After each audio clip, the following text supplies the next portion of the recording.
You've probably been hearing a lot about Project 2025 this election cycle, especially during the Democratic National Convention.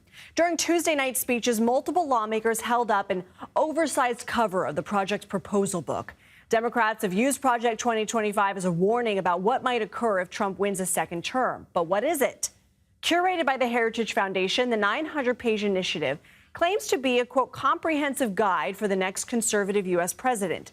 It offers several different proposals to create a sweeping overhaul of the executive branch. Donald Trump and his campaign are actively distancing themselves from Project 2025, with the former president even calling some of the recommendations, quote, abysmal. However, our CBS News data journalism team went through the project's documents line by line and found more than a third of the 735 proposals were aligned with Trump's past policies and current promises. John Kelly is the vice president of data journalism for CBS News and Stations. He joins us now to talk about the findings. So, John, of those 271 proposals you found that relate to Trump, how many were executive orders and official White House policies? Right. We compared the language of the proposals in the document against policies that had already been implemented. And about 80 of them were things that were executive orders or rules and regulations within agencies during the first Trump term. Another 21 were that, as well as things that the former president has repeated on the campaign trail, reiterating his support for. What about your analysis about former Trump administration officials and their connection to Project 2025?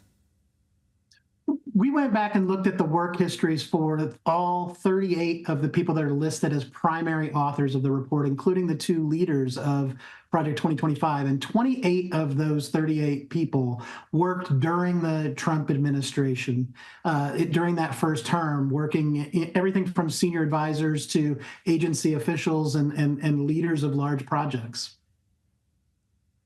271 proposals out of 735 are aligned with Trump. Where do the rest of the proposals come from? There's a combination of things, and it's important to talk about, right? Because the former president is distancing himself from this, saying this is not my report, which is true. It was produced by the Heritage Foundation and some of their allies in the conservative political world. The others are undetermined. Some are things that Trump has specifically opposed, actually.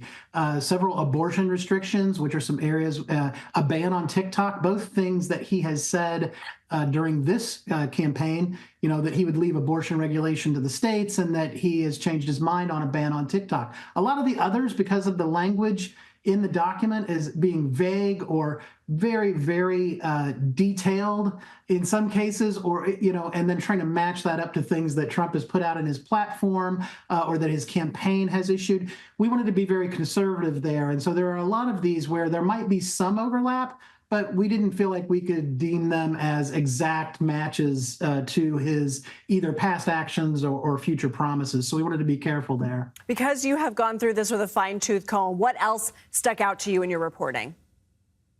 I think it's interesting, that there has been a lot of conjecture about the report, right, on both sides of the political aisle and a lot of talk about it. And it seemed like regardless of the fact that the former president had said he was not involved, it felt important that the thing that mattered within the document is that it is a policy roadmap. It's a blueprint for an administration. And it felt like the most important thing to do was drill into the actual words. What are the actual things that are being proposed?